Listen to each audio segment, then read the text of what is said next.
Palakkad 4-ാം session additional കോടതിയിൽ നിന്നും ചെന്താമര വിധി വന്നിരിക്കുന്നു.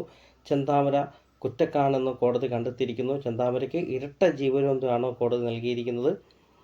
സരിതയുടെ മക്കൾ, സരിതയുടെ കുടുംബാംഗങ്ങളും എല്ലാം ഈ കോടതി വിധിയെ സ്വാഗതാർഹം ചെയ്യുന്നു.